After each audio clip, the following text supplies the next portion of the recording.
नमस्कार दोस्तों, मेरी channel story of B R star में आपका स्वागत है। हमने अगले एपिसोड में देखा था कर्म के बारे में कि हमें कर्म कैसा करना चाहिए। उस वीडियो में हमने ये सीखा कि हमें जो भी काम करते हैं उसमें अपना बेस्ट देना चाहिए और जो भी रिज़ल्ट आता है वो ईश्वर के ऊपर छोड़ देना चाहिए, क्योंकि रिज़ल्ट है उसके कई पहलू होते हैं, कई बातों पे डिपेंड करता है। वो सब हम उस वीडियो में सीखा। आज हम बात करेंगे कि आत्मा अमर है। चलो तो उस कहानी को आगे देखते हैं। रिटायरमेंट के बाद पंडित जी के साथ कुछ उल्टा ही हो गया। जहां आमतौर पर लोग रिटायरमेंट के बाद समय काटने के लिए वो सारे काम करते हैं जिनसे वो ज़िंदगी भर बचते रहे थे, जैसे कि सुबह शाम घूमने जाना, अड़ोस पड़ोस में दोस्त बनाना, पौधे में पानी लगाना वगैरह वगैरह। लेकिन पंडित जी का हाल कुछ उल्टा ही था। उनके पास उनका गीता ज्ञान का ब्लॉग था, जिसके जरिए उन्होंने जाने कितने लोगों से दोस्ती कर ली थी। उनके कंप्यूटर स्क्रीन की एक छोटी सी खिड़की थी जिसे वो सारी दुनिया देख सकते थे, अपनी बातें कह सकते थे, दूसरों की बातें सुन सकते थे। इस एज में अपना सीखा दूसरों को बांटने की और दूसरों से सीखने की उनकी भूख पंडित जी को कभी पता नहीं चलने देती थी कि अब वो धीरे धीरे बुढ़ापे उनकी हड्डियाँ पर हावी हो रहे हैं। जिंदगी धीरे धीरे रेत की तरह मुट्ठी से फिसल रही थी। रोज़ जाने कितने लोग ईमेल के ज़रिए पंडित जी से अपनी ज़िंदगी की परेशानियां का हल मांगते थे, और पंडित जी अपने गीता ज्ञान से हर बार कोई ना कोई ऐसा हीरा निकाल ही लाते थे जो अंधेरी रात जैसी मुश्किलें में भी उजाले की किरण बिखेर देता। लेकिन कई बार दूर के लोगों को समझाना आसान होता है, पर अपने आसपास के लोगों को बिल्कुल नहीं, क्योंकि तब आप भी उनके दुख में दुखी होते हैं। तब उनके साथ आपको खुद को भी समझाना होता है, जो कि ये दुनिया का सबसे मुश्किल काम है। पंडित जी कल रात से ऐसे ही एक डिलेमा में फंसे थे। उनके खास दोस्त रविकांत दुख की नदी में डूब रहे थे और पंडित जी को समझ नहीं आ रहा था कि कैसे अपने दोस्त को उसे डूबने से बचाए। क्या कहे ऐसा कि उनके मन को हिम्मत मिले। कहने जाते हैं तो अपना ही गला रुआसा हो जाता है। रह रह कर बस पुराने वक्त की यादें आंखों पर आ जाती है। जीवन की यादों में वो खुद थे, उसकी पत्नी है रविकांत है, और रविकांत की पत्नी रश्मि है, जो कल अचानक से ही उनके दोस्त को अलविदा कहकर अनंत की यात्रा पर निकल गई और पीछे छोड़ गई उनके दोस्त को, जिसके बारे में तमाम मित्र मंडली मजाक बनाती थी कि वो किसी सपने में भी बिना रश्मि के नहीं जाता। रश्मि और रविकांत की कहानी याद करके पंडित जी बार बार भावुक हो जाते हैं। कुछ 40 साल पहले नई शादी करके ये दोनों इस मोहल्ले के किराए के मकान लेकर रहने आए थे।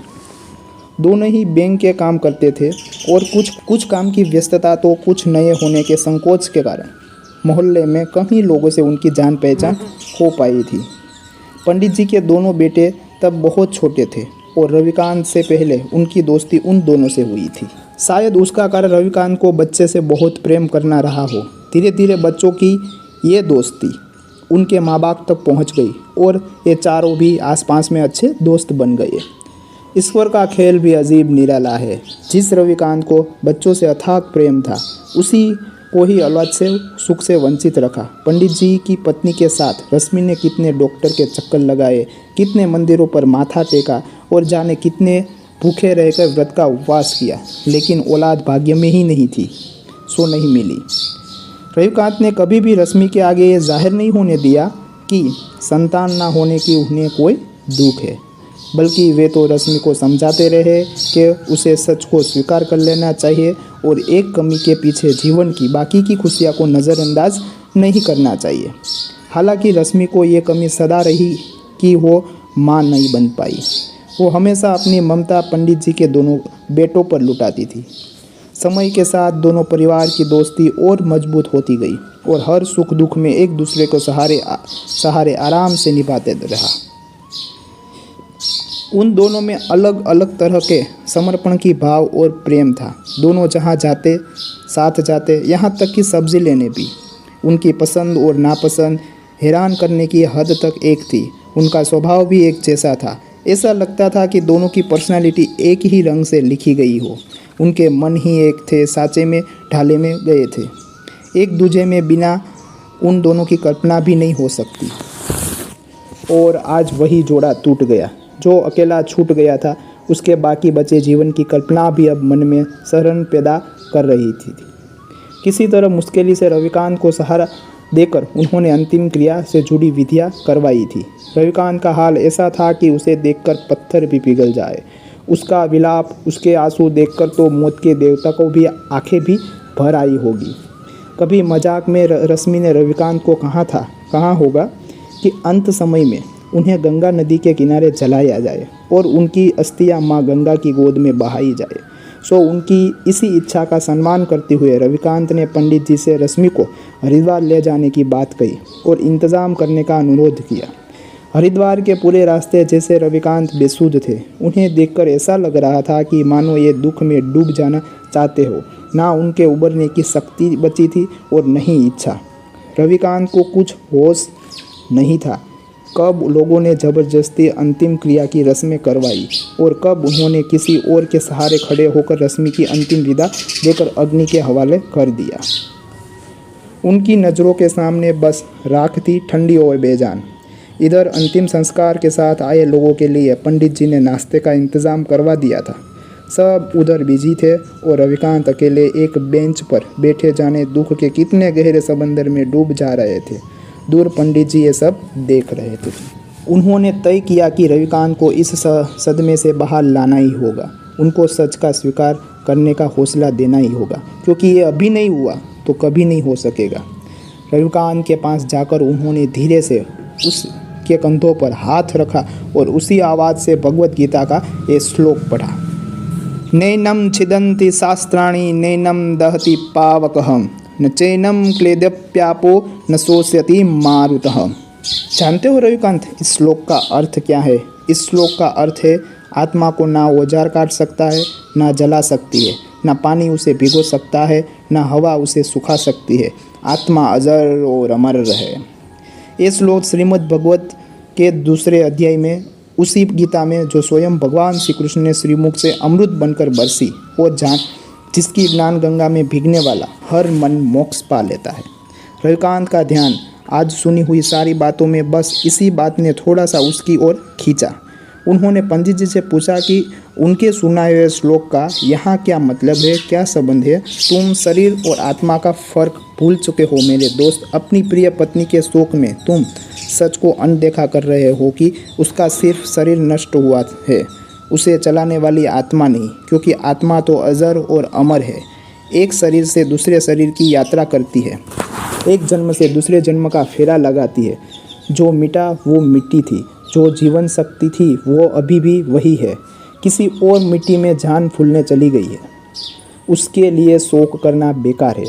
ये उस आत्मा का अपमान भी है। उसे सम्मान के साथ विदा करना ही हमारी समझदारी है। यही बात हमें गीता में भगवान श्री कृष्ण अर्जुन को समझा रहे हैं। हमारे मोह माया ने बंधन हमें सच्चे लगते हैं, लेकिन सच सिर्फ एक है और ये वही सच है कि भगवान श्री कृष्ण ने अर्जुन को बताया था कि आत्मा अजर और अमर है। इसलिए शरीर के प्रति प्रेम रखना व्यर्थ है। तो तुम्हारी रश्मि ही देह का साथ तुम्हारे साथ बस यहीं तक ही था। इस सच को स्वीकार कर लो और उसकी मृत्यु को उसी भाव से स्वीकार करो जिस भाव से साथ को स्वीकार किया था। माता पिता, बेटा बेटी, पति पत्नी, ये सब रिश्ते देह से जुड़े हैं। आत्मा इन रिश्तों से आज़ाद है। वो किसी अभिनेता की तरह बस किरदार निभाने तक देह में रहती है। किरदार खत्म होते ही आत्मा भी किसी और किरदार को निभाने निकल जाती है। जो अब तक का जिया उसकी अच्छी यादों को सिमेट लो और वही जीवन की कमाई है। उसकी सहारे आगे का जीवन काटना है। उस आत्मा को प्रणाम करो और खुद को शरीर के मोह से आज़ाद करो। पंडित जी की इन बातों को सुनकर और भगवत गीता के श्लोक की व्याख्या को सुनकर रविकांत के मन में ऐसी हिम्मत मिली जैसे किसी डूबते हुए को किसी मजबूत हाथ का सहारा मिल गया हो। जीवन के लिखे कुछ स्वीकार करने की प्रेरणा से जैसे उसके डगमगाते कदमों के ताकत भर दी थी। उसने तय किया कि अपनी मर चुकी पत्नी की यादों को सम्मान देते हुए अब उसकी मृत्यु की सच्चाई को भी सम्मान देगा और साथ ही और भी गहराई से श्रीमद् भगवत गीता के ज्ञान को समझेंगे। इधर खुद पंडित जी का मन भी शांत हो गया। उन्होंने मन ही मन श्रीमद् भगवद गीता और भगवान श्री कृष्ण को प्रणाम किया, उनको धन्यवाद दिया कि उन्होंने गीता के रूप में मनुष्यों के लिए हर मुश्किल परिस्थिति का हल पहले से ही बता दिया है, बस उसे ढूंढने और समझने की ज़रूरत है। तो दोस्तों, मेरा ये एपिसोड अच्छा लगा हो तो मेरे चैनल को लाइक कीजिए, सब्सक्राइब कीजिए और बेल आइकन दबाना मत भूलिए और शेयर भी कीजिए ताकि मेरी वीडियो आप तक पहुंचती रहे। और दोस्तों, कमेंट में ज़रूर बताइएगा कि ये वीडियो कैसी लगी। नमस्कार।